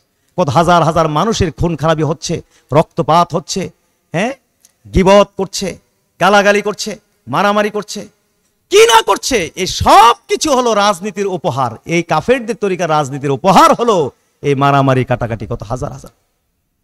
আপনি কিভাবে একজন মুসলমানকে আপনি আঘাত করবেন? কি করে? আল মুসলিম মান সালিমাল মুসলিমুনা মিন লিসানিহি ওয়া ইয়াদিহি, ওই ব্যক্তি প্রকৃত মুসলমান যেই মুসলমানের হাত থেকে, মুখ থেকে অপর মুসলমান নিরাপদ। কন্যা সুবহানাল্লাহ। অপর মুসলমান কি নিরাপদ? আল্লাহ রাসূল বলেছেন, ইদাল তাকা মুসলিমানে বিসাইফিহিমা, 2 জন মুসলমান যদি তরবারি নিয়ে একে অপরের প্রতি উদ্যত হয়, মোকাবেলা করে, ফাল কাতিলু ওয়াল মাকতুলু কালাহুমা ফিন্নার, তাইলে যে হত্যাকারী সেও জাহান্নামী, যে নিহত সেও কি জাহান্নামী। সাহাবী জিজ্ঞেস করলেন যে আল্লাহ রাসূল, যে হত্যাকারী সে না জাহান্নামী হবে, কিন্তু নিহত ব্যক্তি জাহান্নামী হবে কেন? আল্লাহ রাসূল বললেন যে সেও তো হত্যার উদ্দেশ্যেই বের হয়েছে, সে হয়তো চান্স পায়নি। যে হত্যা করেছে সে চান্স পেয়েছে, যে নিহত হয়েছে সে চান্স পায়নি। সে যদি চান্স পাইতো তাহলে সেও তো কি করতো? হত্যা করতো। অতএব 2 জনই জাহান্নামী। এই যে মুসলমান কিভাবে কাটাকাটি, মারামারি, কত মুসলমানের হাতে মুসলমান জীবন দিচ্ছে। হাজার হাজার হাদিসগুলো, নবীর এই বাণীগুলো আপনি কোথায় নিয়ে যাবেন? একমাত্র এই কাফেরদের তরিকায় যাওয়ার কারণে, কোরআন সুন্নাহ থেকে দূরে সরা যাওয়ার কারণে এই জাতির এই দুর্গতি, জাতির এই করুণ অবস্থা। এবং খোদার কসম, যতক্ষণ পর্যন্ত এই জাতি, এই মুসলমানরা কোরআন সুন্নাহর উপরে না আসবে, ততক্ষণ পর্যন্ত মুসলমানদের এই দুর্গতি যাবে না। তাইলে কোরআন সুন্নাহর উপরে আমরা আসতে রাজি আছি না নাই? জোরে বলুন। প্রতিটি কাজ আমরা কোরআন সুন্নাহ অনুযায়ী করতে রাজি আছি না নাই? বলেন আলহামদুলিল্লাহ। সেই জন্য এই দরবার সহ ফুরফুরা সিলসিলা, জৌনপুর সিলসিলা, এই প্রচলিত হারাম তরিকা, কাফেরদের তৈরি করা ষড়যন্ত্রের সমস্ত তরিকার রাজনীতির সাথে সম্পৃক্ত নয়। আমরা একামতে দিন করছি। আমরা অনেকে বলছেন যে একামতে দিন, এটা দিন কায়েম করা আল্লাহ নির্দেশ করেছেন যে আনাকিমুদ্দিন ফালা তাতাফাররাকু, তোমরা দিন কায়েম করো, আল্লাহ হুকুম করেছেন, সুতরাং এটা ফরজ। তো দিন কায়েম করা, তারা অর্থ করেছে কি দিন কায়েম করার রাষ্ট্র ক্ষমতা। অথচ দিন কায়েম এটা আম বিষয়। আমরা যারা মাদ্রাসায় পড়াচ্ছি, আমরাও দিন কায়েমের মধ্যে আছি। কন্যা সুবহানাল্লাহ। যারা ছাত্র এলমে দিন শিখতেছে, তারাও দিন কায়েমের মধ্যে কি আছে। এই যে মাহফিল, এখানে দিন শিখানো হচ্ছে, ওলামায়ে কেরাম দিন শিখাচ্ছেন, আর আপনারা দিন শিখতেছেন, এইটাও একামতে দিন। কন্যা সুবহানাল্লাহ। এইভাবে মসজিদ, মাদ্রাসা, পীর মাশায়েখরা সারা দেশব্যাপী কি পরিমাণ মেহনত করেছে, আমি অবাক। আজকে এই চনতি এসে নাম তো শুনেছি, মাশাআল্লাহ শাহ সাহেব হুজুর কিবলা রহমাতুল্লাহ, তার কি বিশাল অবদান, তিনি বিশাল অবদান রেখে গেছেন। এটা প্রাতিষ্ঠানিক রূপ দিয়ে গেছেন, উনি চলে গেছেন, কিন্তু এমন সিস্টেম কায়েম করে দিয়ে গেছেন সারা এলাকার মানুষদেরকে নিয়ে ইনভলভ করে এই খেদমতে দিন কায়েমের কাজ চলতেছে। কন্যা সুবহানাল্লাহ। কি এটা দিন কায়েম না? দিন কায়েম অর্থ কি রাষ্ট্রীয় ক্ষমতা? আর রাষ্ট্রীয় ক্ষমতা মানে কি কন্যা কন্যা মুরামুরি করে রাষ্ট্রীয় ক্ষমতা? নাকি আল্লাহ রসুল যেমনে ক্ষমতায় গেছেন, খোলাফায়ে রাশিদিনরা যেমনে ক্ষমতায় গেছেন, সেইটা না ইসলামের তরিকা। কন্যা সুবহানাল্লাহ। সুতরাং প্লিজ আমার মনে আপনারা আমার কথায় কষ্ট দিয়েন না, দিনের স্বার্থে কথাগুলো বলছি। আমরা কেউ নিজেদের খেয়াল খুশির পূজা করব না, নিজেদের হাওয়ার পূজা করব না। আমরা আগে সিদ্ধান্ত নেই আমি এই কাজটা করব, আগে আমি সিদ্ধান্ত নেই যে আমি হরতাল করব, আমি আগে সিদ্ধান্ত নেই যে আমি বিক্ষুব্ধ মিছিল করব, অবরোধ করব, রাস্তাঘাট ভাঙবো, মানুষ মারবো, রিক্সা গাড়ি পোড়াবো। এই সিদ্ধান্ত আগে নেই, নেওয়ার পরে এরপরে চিন্তা করি দেহি তো কোরআন হাদিসের মধ্যে কোনো দলিল দলিল আছে কিনা। এরপরে থাহুক না থাকুক গুড়াইয়া মুড়াইয়া ফেসায়া বানায়া সানায় কোন রকমে ল্যাঞ্জারা লাগাই দিয়ে পেলাম এই তো কোরআনের মধ্যে আছে, এই তো হাদিসের মধ্যে আছে। এইভাবে এই জাতি আজকে এই দুর্গতি দুর্দশা আমাদের মধ্যে চলতেছে। সোজা শেষ কথা, এই কথা এই হাদিস দিয়ে নবী বলেছেন, তারাকতু ফীকুম আমরাইন লাং তাদিল্লু বিমা তামাসসাকতুম বিহিমা কিতাবাল্লাহি ওয়া সুন্নাত রাসূলি। আল্লাহ রাসূল বলেছেন আমি চলে যাচ্ছি, ওমর শোনো, আমি চলে যাচ্ছি তোমাদের থেকে, আমি চলে যাচ্ছি, কিন্তু তোমাদের নিকটে আমি দুটো জিনিস রেখে যাচ্ছি। যতদিন তোমরা দুইটা জিনিসকে পরিপূর্ণভাবে আঁকড়ে ধরে থাকবে ততদিন পর্যন্ত তোমরা বিপদগামী হবে না, বিভ্রান্ত হবে না। এক নম্বর হচ্ছে কিতাবুল্লাহ, দুই নম্বর হচ্ছে সুন্নাত রাসূলিহি, নবীর হাদিস। কন্যা সুবহানাল্লাহ। এই দুইটার উপরে চলে আসতে হবে কিনা আমাদের, যদি আমরা জাতিকে ঐক্যবদ্ধ করি, নাইলে ঐক্য হবে না। আমার কথায় তো আপনি ঐক্য হবেন না, আমার মন গড়া কথায় কি আপনি ঐক্য হইবেন? আপনি কইবেন যে আপনি আপনার লুক লয়ে আপনি ঐক্যবদ্ধ থাকেন, আমি হইতাম না। কিন্তু যদি বলা হয় কোরআন সুন্নাহর এই রায়, তাহলে এই জায়গায় সবাই সারেন্ডার করতে বাধ্য হবে। আর নাইলে ওই যে হল রুমের মধ্যে ঐক্য থাকবে, কিয়ামত হবে হল রুমের মধ্যে, বাইর হইলে দেখা যাবে যে যার যেই সেই। কারণ আল্লাহ ঐক্য করতে দিবেন না, কারণ এইভাবে দলালের উপরে আল্লাহ তাআলা জাতিকে ঐক্যবদ্ধ করবেন না। সুতরাং কোরআন সুন্নাহর উপরে আসুন, সারা বাংলার মুসলমানদেরকে আসুন এই চনতি এই সিরাতুন নবী মাহফিলকে কেন্দ্র করে আসুন সারা বাংলার মুসলমানরা আমরা ঐক্যবদ্ধ হই, হক্কানি পীর মাশায়েখদের কোরআন সুন্নাহর আলোকে আহ্বানের মাধ্যমে আসুন আমরা ঐক্যবদ্ধ হই, আমরা কোরআন সুন্নাহকে ফলো করি, কাফেরদের রীতিনীতিগুলোকে আমরা প্রত্যাখ্যান করি, কোরআন সুন্নাহকে আঁকড়ে ধরি। মুসলমান আমাদের আদর্শ, আমাদের বৈশিষ্ট্য, আমাদের স্বকীয়তার উপরে আমরা জীবন দিয়ে আমরা আমাদের ইসলামের উপরে আমরা প্রতিষ্ঠিত থাকি। আল্লাহ তাআলা আমাদের সবাইকে কবুল করেন, বলুন আমিন। জোরে বলে আমিন। আমি দুঃখিত, আমি মাপ চাই, আমি আসলে আধা ঘন্টা আমার সময় ছিল, আরো আধা ঘন্টা আমি একটু নিয়েছি, এই জন্য আপনাদের মনে কি কষ্ট গেছে? আরো বেশ মনে হয় আরো 12 দিন না 15 দিন আরো আপনাদেরকে ওয়াজ শুনতে হবে। আপনারা আসবেন, ওয়াজ শুনবেন, দিন শিখবেন, দিন এলেম শিখবেন, এলেম অর্জন করতে হবে, এলেমের কোনো বিকল্প নাই। এলেম শিখবেন, লাভ হবে নাকি লোকসান হবে? জোরে কোন না, লাভ নাকি লোকসান? লাভ হবে, এখানে লাভ হবে। আর এমন হতে পারে আজকে আসেন নাই, এই জন্য শুধু কিয়ামতের মাঠে আপনি ফেল, আর আজকে শুধু আসছেন এই জন্য আপনি কি হয়ে গেছেন? পাশ হয়ে গেছেন। কারণ দুনিয়ায় যেরকম 1 নম্বরের জন্য হাজার হাজার মানুষ ফেল করে, হাজার মানুষ ফেল করে কিনা, 1 নম্বরের জন্য ফেল করে কিনা, 33 পাইতে হয়, আপনি পেয়েছেন 32, 1 নম্বর কম পেয়েছেন, আপনি ফেল। আর কিয়ামতের দিনও কোটি কোটি মানুষ মাত্র 1 নম্বরের জন্য ফেল করবে। এই মাহফিলে আসার কারণে আপনি পাস, আর এই মাহফিলে না আসার কারণে আপনি কি হয়ে গেছেন? ফেল হয়ে গেছেন। সুতরাং কোনো নেক আমলকে তুচ্ছ মনে করবেন না। এই চনতি এলাকার জনসাধারণকে আমি সোনাকান্দা দরবারের পক্ষ থেকে আমি আপনাদেরকে অনুরোধ করে গেলাম, এই মাহফিলকে আপনারা গুরুত্ব দিবেন, এইটাকে নিয়ামত মনে করবেন। এই চন্তি গ্রামে এই মার্কাজ না হয়ে এটা অন্য জায়গায় তো হইতে পারতো, অন্য জায়গায় হইতে পারতো কি পারতো না, কিন্তু এইখানে আল্লাহ পাক কবুল করেছেন, তার মানে এই এলাকার মানুষের জন্য একটা বড় নিয়ামত আল্লাহ দান করেছেন। সুতরাং এটার মূল্যায়ন আপনারা করবেন, এটার খেদমত করবেন, টাকা দিয়ে, পয়সা দিয়ে, মেহনত দিয়ে যেমনি পারেন আপনারা ইনশাআল্লাহ মেহনত করে এটা করার চেষ্টা করবেন। বলুন সকল আল্লাহুম্মা আমিন। আমি আমার আসলে ওই বিষয়ে যেটা আধা ঘন্টার কথা শুনে আমি ডরাই গেছিলাম গা, নাইলে সেদিকে আমি যেতে পারতাম, আর সেদিকে গেলাম না। আমি মুক্তভাবে আপনাদের কিছু কথা আমি বলে গেলাম। আল্লাহ তাআলা এটা আমাকে আমাদের সবাইকে আমল করার তৌফিক দিন, বলুন আমিন। একটা মিনিট কি জিকির করতে পারবো নাকি? 1 মিনিট কলমা শরীফটা জিকিরটা করতে পারবো? তাইলে একটু দোয়ার আগে কলমা শরীফ জিকিরটা করেন।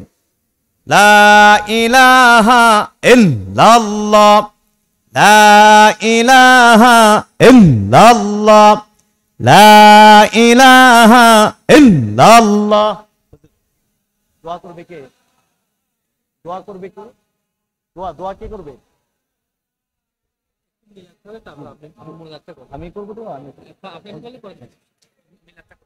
লা ইলাহা ইল্লাল্লাহ, লা ইলাহা ইল্লাল্লাহ, লা ইলাহা ইল্লাল্লাহ, লা ইলাহা ইল্লাল্লাহ।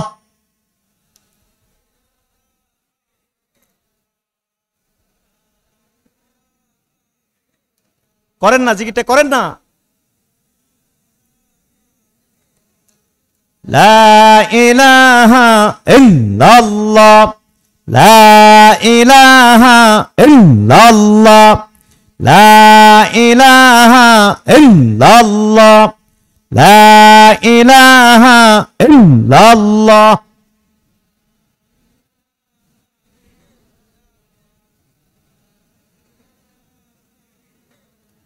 লা ইলাহা ইল্লাল্লাহু মুহাম্মাদুর রাসূলুল্লাহ সাল্লাল্লাহু আলাইহি ওয়াসাল্লাম।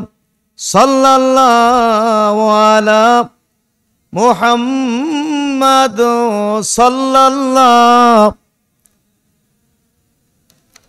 মহব্বতে সাল্লাল্লাহু আলা মুহাম্মাদ সাল্লাল্লাহু আলাইহি।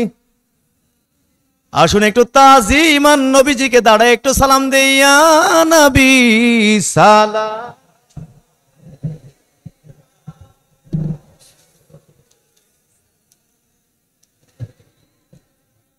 ইয়া হাবিব সালাম আলাইকা सलावतुल्लाह।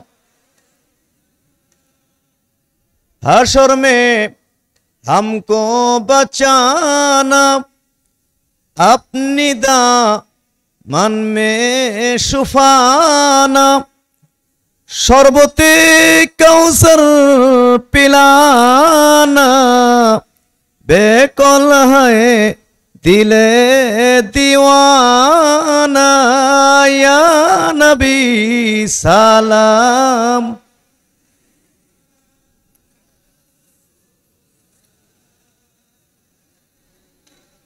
या हबीब सलाम अलैका सलावतुल्लाह।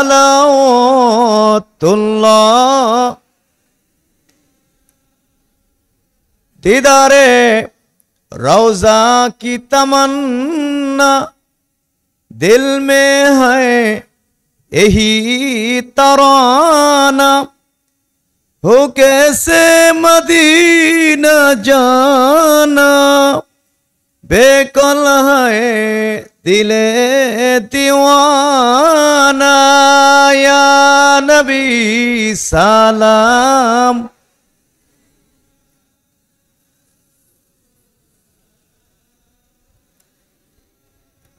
या हबीब सलाम अलैका सलावतुल्लाह।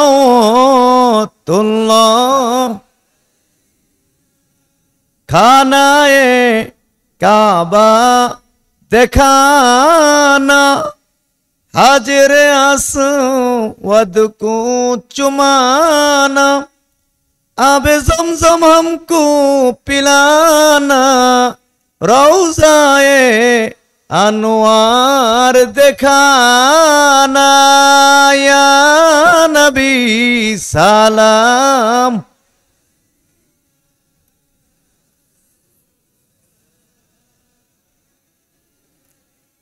ইয়া হাবিবি সালামু আলাইকা সালাওয়াতুল্লাহ সাল্লিমু ইয়া কওমু বাল সাল্লু আলা সাদিল আমিন মুস্তাফা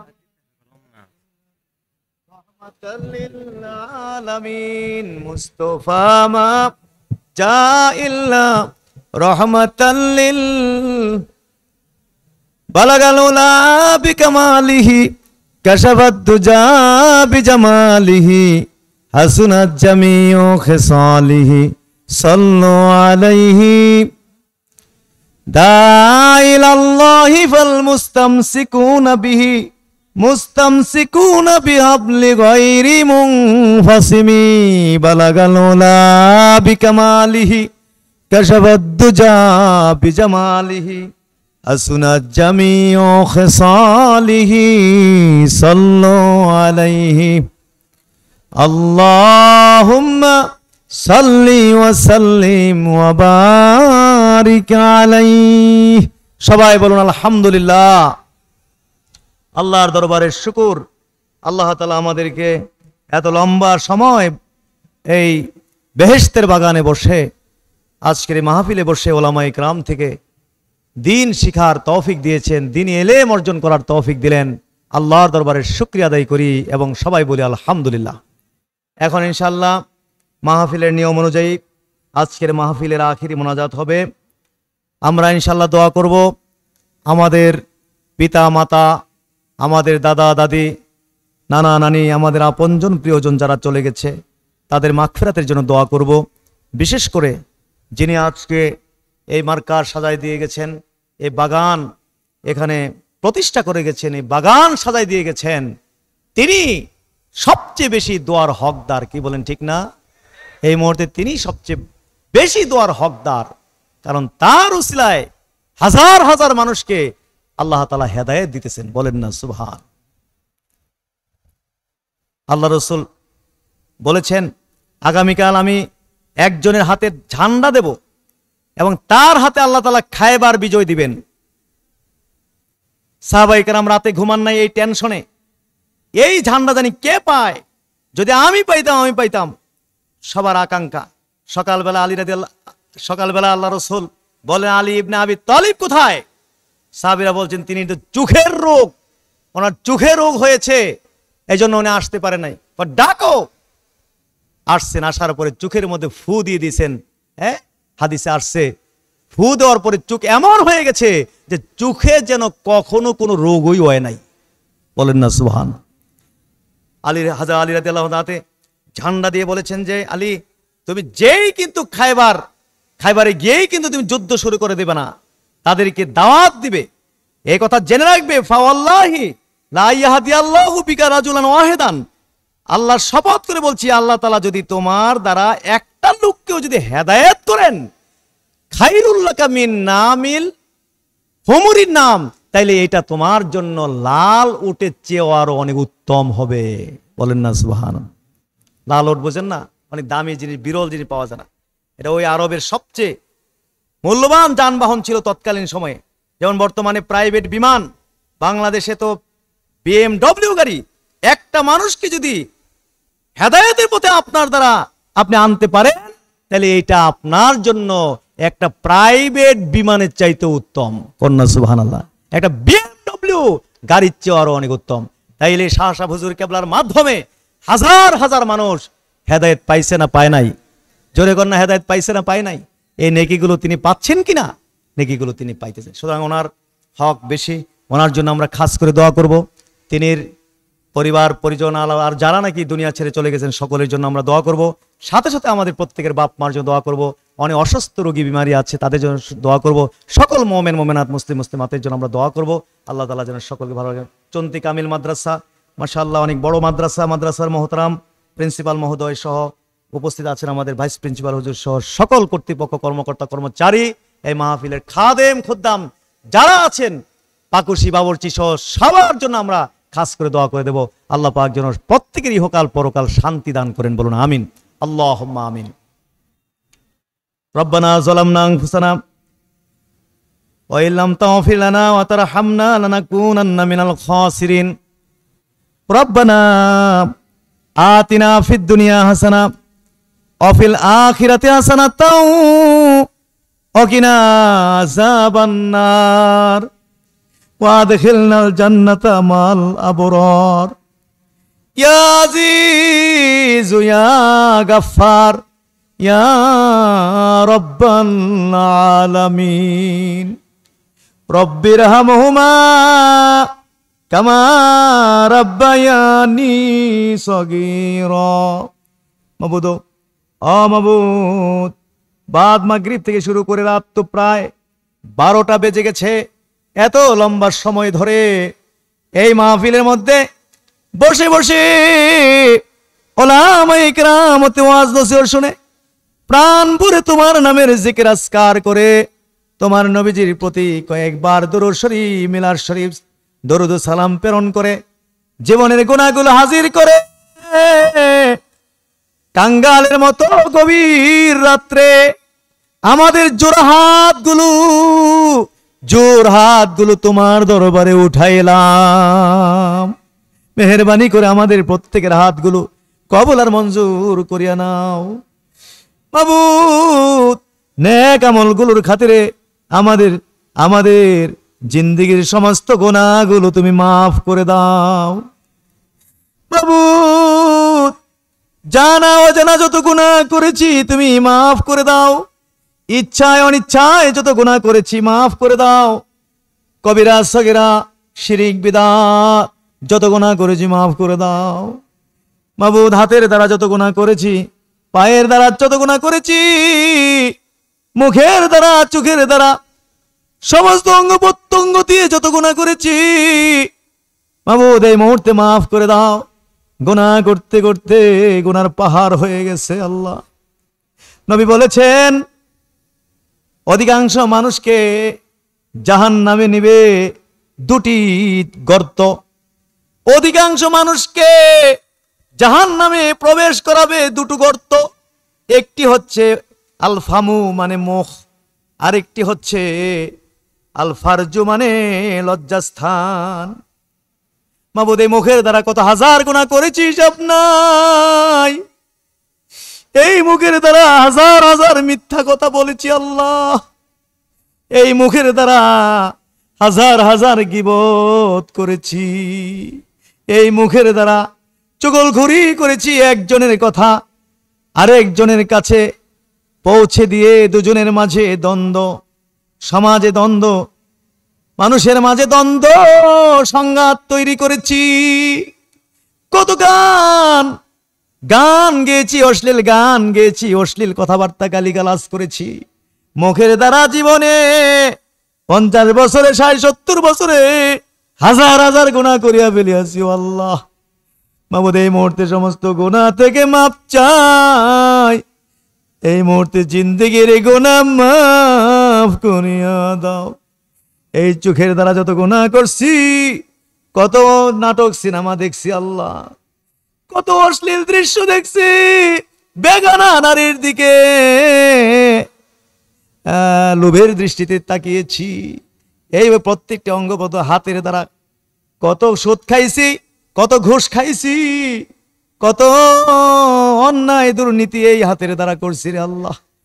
এই মুহূর্তের সমস্ত গুনাহ থেকে তোমার কাছে মাপ চাই, মাপ চাই। জিন্দেগির গুনাহ তুমি মাফ করিয়া দাও। আমরা ওয়াদা দিলাম বাকি জীবনে আর গুনাহ করব না। পারবেন না একটু কইতে? কর না, একটু তওবাটা করেন না, বলেন না বাকি জীবনে আর গুনাহ করব না। বলুন হাসরের দিনে গুনাহগার বইলা ডাক দিও না আল্লাহ।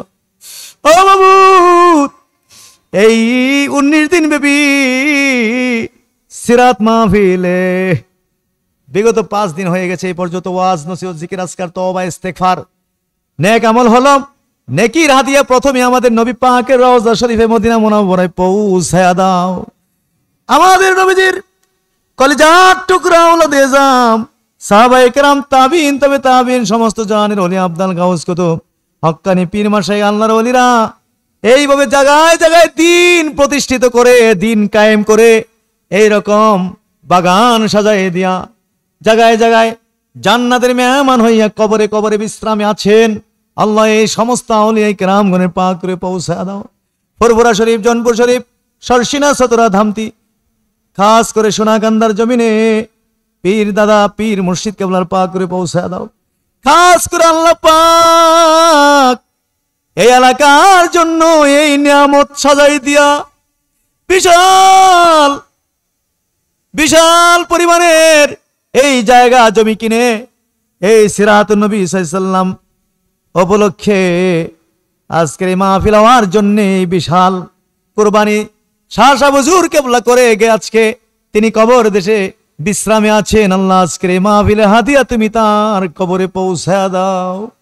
তিনি না আওলাদ যারা এই পর্যন্ত কবরে চলে গেছে সবাইরে মাফ করে দাও মাবুদ।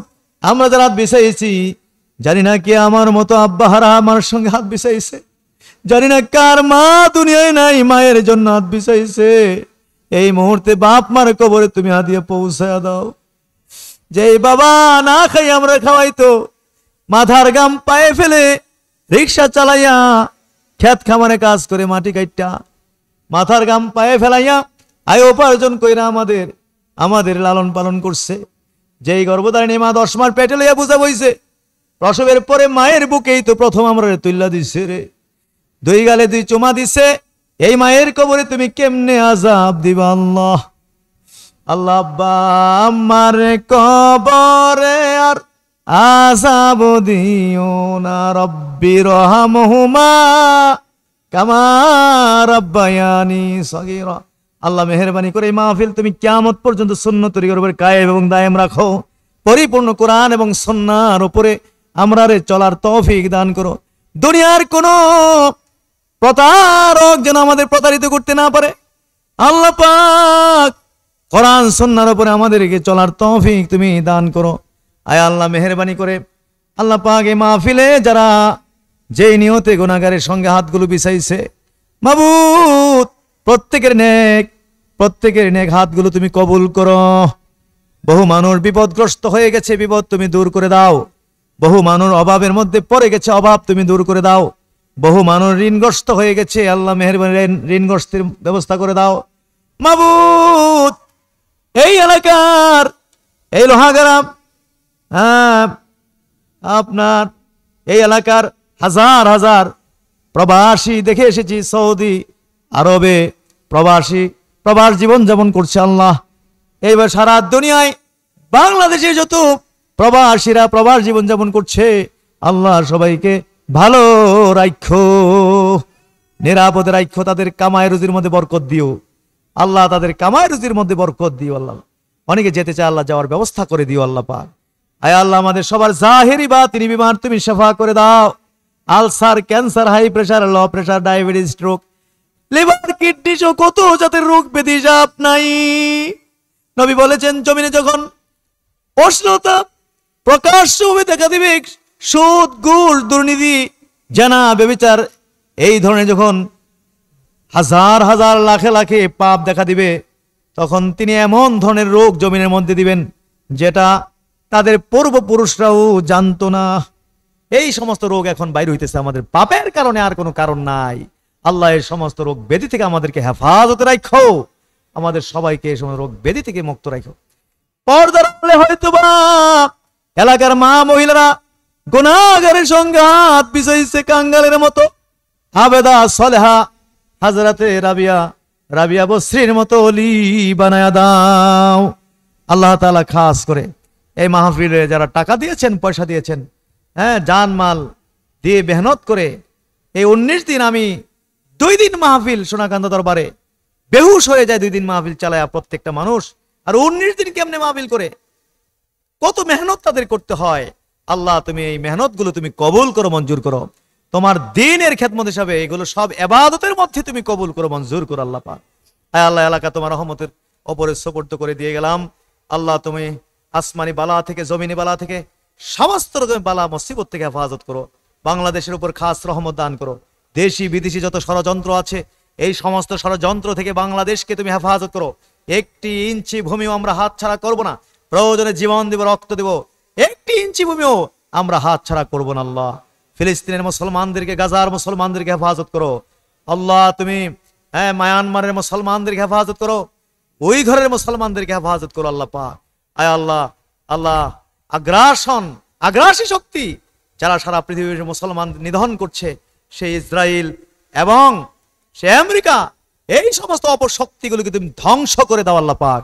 মুসলমান 1400 বছর পর্যন্ত যে বীরের জাতি ছিল, পরাশক্তি ছিল, সেই শক্তি আবার মুসলমানদের হাতে ফেরত দাও আল্লাহ পাক।